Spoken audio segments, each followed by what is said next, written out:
And we now have Democrat congressional candidate Tracy Mitrano on the line. Tracy Mitrano, thank you for calling in. Always a pleasure. Well, Tracy Mitrano, you posted a lot of things on Facebook recently, and especially last week. Let's start out with the Justice in Policing Act down in Washington, and your thoughts there. Well, this is a time for bold action. I don't think that needs to be stressed to anybody. And this bill covers a number of areas that have, first of all, been on the table for years in Washington to address. And secondly, well, it's not going to fix everything that we now are recognizing as a country more and more that needs to be addressed about differences and discriminations regarding race. It does cover a whole lot that I believe really is necessary to address the policing problem specifically. Now, again, an overview before I get specific about some of its provisions. Why, in addition to the whole large issue of racism, has the issue of police brutality involved in racism remained almost intractable, even as, some areas have improved about race over the years. Not all, but some have. And the reason is, Brian, is because there's no federal action on it. It remains local. So if you have an area that is still really struggling with race, for whatever combinations of reasons, or you have, first, let me say this. Most policemen are good people. I have family members in sheriff's office in this district. They are good people. But if you get someone who is not, or a group of people who are not, and then they protect themselves maybe behind a union, maybe not, but it digs itself in there. There's nobody looking over the shock. If you have a mayor that's capitulating to it, if you have a community that is mired in intractable racism, there's no one there looking over the shop. And what this bill does, in addition to all the specific provisions, which I can get to in a minute, it creates a foundation of federal oversight into these areas where we have these intractable problems of racism nestled in police departments. That's why this bill is so important right off the top. And then, what does it do? First of all, it establishes there will be no discrimination based on all the categories that constitutionally and legislatively we have decided to protect. It bans chokeholds and no-knock warrants at the federal level, which means across all of the United States. It mandates dashboard cameras and body cameras, and you got to keep them on. You can't just install the machinery and then, not use them selectively. You have to keep them on. Most importantly, it establishes a national police misconduct registry. So a bad apple can't go from one jurisdiction to another and there not be any notice nationally that this is a bad apple. And it amends this is a little bit legalistic, but the whole point is you cannot sue very easily, almost impossibly, a bad actor. So, by the way, who pays for their behaviors when the family brings a suit? We do. The taxpayers do. Why should we be paying for bad apples? Let's have the law be open to the possibility of suing the individual so that the municipalities don't always have to pay out for wrongful deaths or any of these other actions that there's an action called 1963 action, civil rights action. Very, very expensive for a municipality to have to take care of the actions of a bad apple. There are a couple of provisions in this law that get the law at an equal place so that a plaintiff or the family can sue the individual and not just always the force itself. If you're acting outside the scope of your employment and you can show that everything about your employment is good, good commissioner, good police, good practices, good policy, and one guy, goes off the deep end, then it's going to be on him and not on the force and not on the community. There are grants for community-based organizations to help bring police away from militarization and more into peace officers serve and protect. And there are training programs, and law enforcement agencies have to report the use of force back to the federal database. By the way, we do that in higher education. It's called the Clary Act. You have to report every crime on campus to the Department of Education. Why shouldn't we also be doing this with our law enforcement, especially, obviously, if we're having so many problems in it? So those are the general thrust of what this law is about. I think it's a good law. It is not about defunding. It is not about eliminating police forces. This is about getting our police force at a level across this country so we can begin to address what is just eating the heart out of this society today as we go from one incident to the next and then one terrible reaction. Last night I gasped right out loud when I saw on the news the fires in Atlanta. I gasped out loud. We have to have some good, solid law. Now, I'll say very quickly, Mr. Reed might say, oh, the National Registry, that sounds like a good idea. No, come on. This is serious. We have to have a comprehensive bill that is for police, it is for communities, it is for this society to help us get in shape. This is not the time to try to be pacified by one little thing here and one thing there, especially when this is all positive. Not defunding, nothing like that. Yeah, I wanted to stop you there, Tracy Mitrano, talking to congressional candidate, Democrat Tracy Mitrano. You're opposed to defunding the police. That goes too far for you? Yes, sir.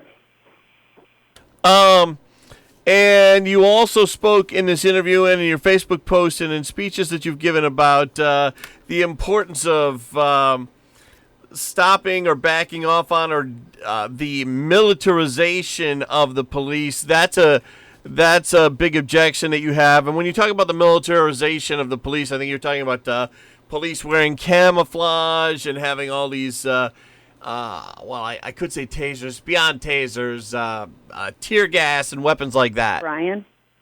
Well, look, after 2001, 9/11, we militarized our police, and I got it. We all got it. Who knew where the next attack was going to happen? Maybe we had to have our police involved because they're there. You can get the Army there, but they're there. But, 20 years later, it's a different picture. In the militarization, in both the idea of it as well as the fact of it, all the tanks, the material stuff that they have that is military stuff. Who is it being used against, Brian? Al-Qaeda?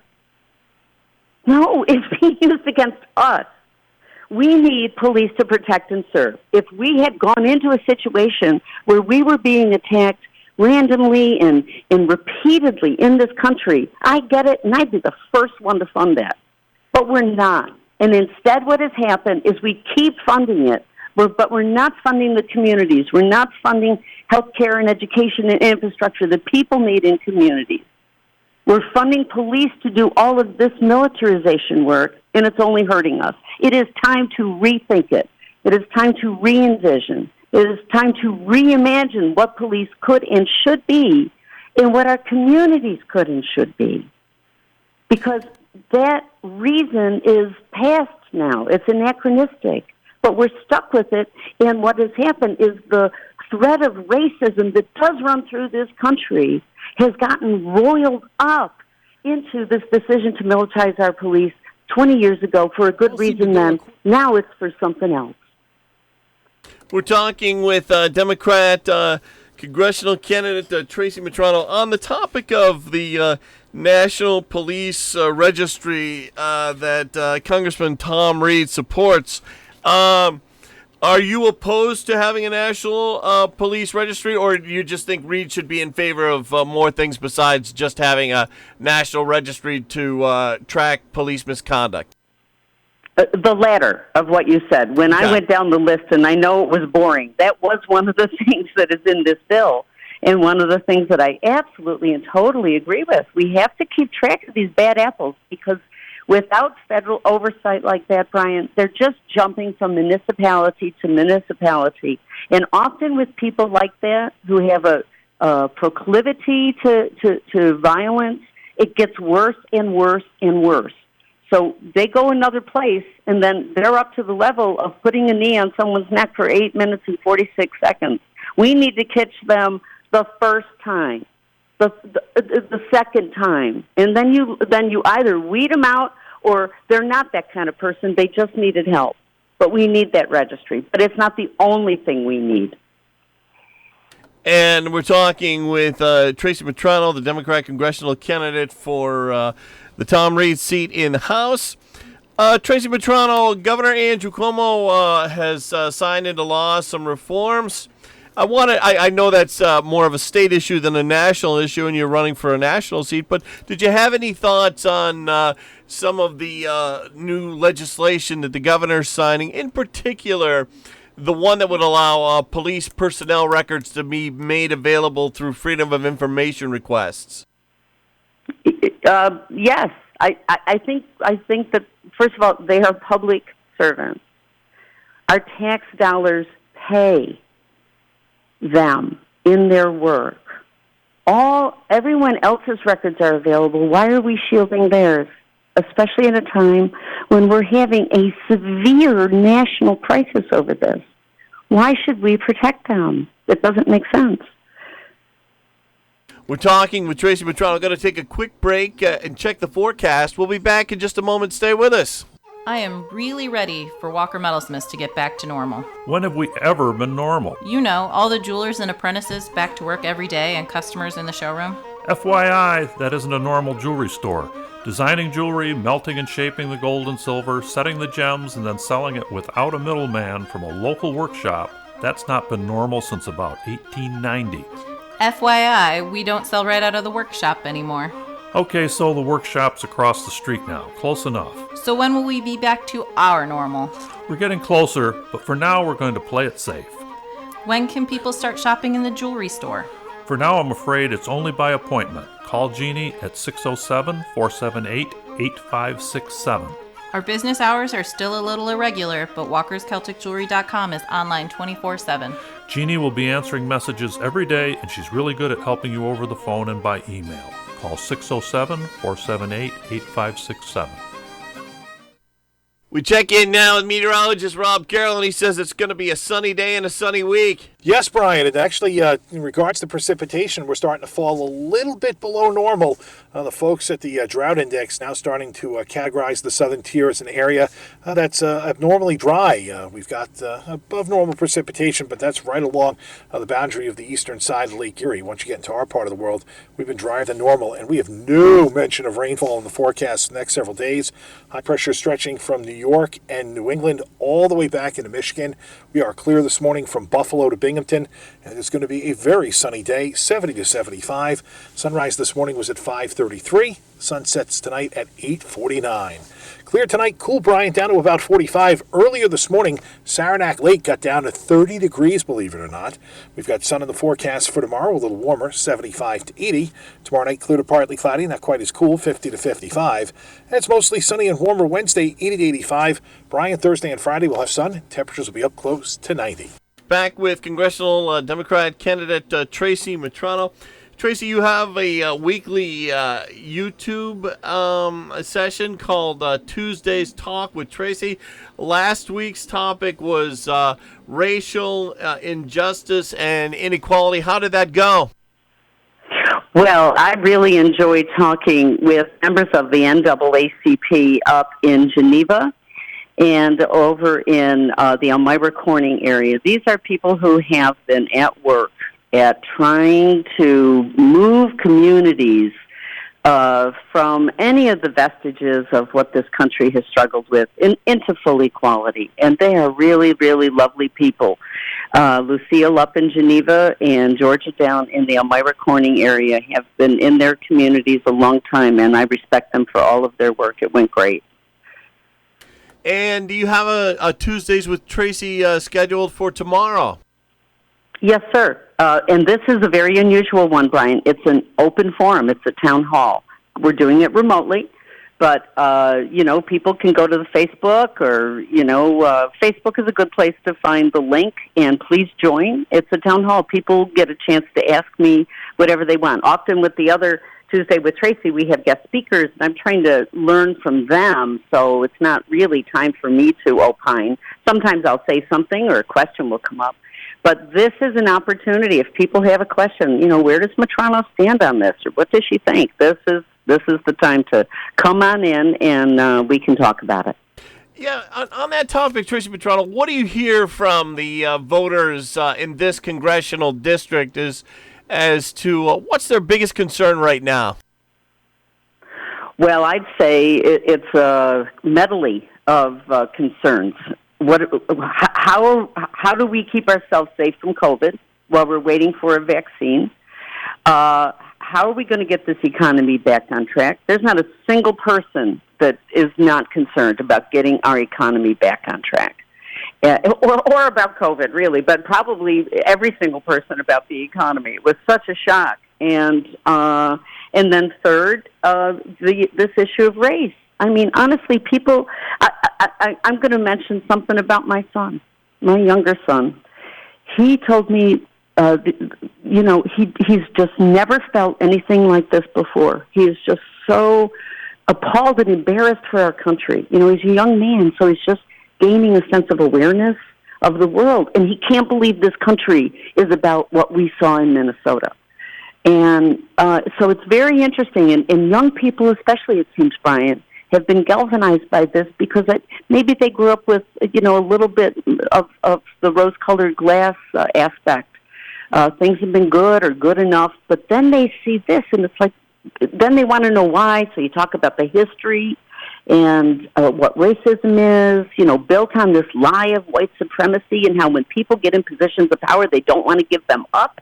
And so it can touch the heart of every person, for good or for not. In young people, I'm seeing it's touching it for good because they see something so awful that now they're of a nature, they say, we have to do something about this. We cannot let this be part of our national character. And I think that is something that people are feeling all over this country very deeply. And now is the time to fix it, which is why I'm so strenuous about a law like this. It doesn't defund police. It doesn't say every single policeman is a bad one. It makes police force better. Good police will want this law because they don't want to be tarnished with the bad apple actors that have thrown us into this mess. This law helps to keep the bad apple actors from doing that. And honestly, Tom Reed should just shake the sand of Trump's sandals off and get behind this bill and say, yes, I believe we must make bold anti-racist movements, and this statement addresses it where it's hurting this country the most, in our localized law enforcement. And forget party, Democrat, Republican. Just go for this bill because it is the right thing to do. So that's what I feel around this district when I talk to people. COVID, the economy, and please, let's really do something about race that's going to make a difference. Tracy Mitrano, your website is it Mitrano2020.com? Yes, sir. Okay, and is that the best way for people to, or would you rather they go to your Facebook page? Well, the 2020.com one, Brian, is sort of static. We do add material, but if people want to know on a day-to-day basis what's going on with the campaign, where I'm going to be, what I'm thinking, they should go to the Facebook. Democrat Tracy Mitrano, thank you so much for calling in. Yes, sir. Thanks, Brian.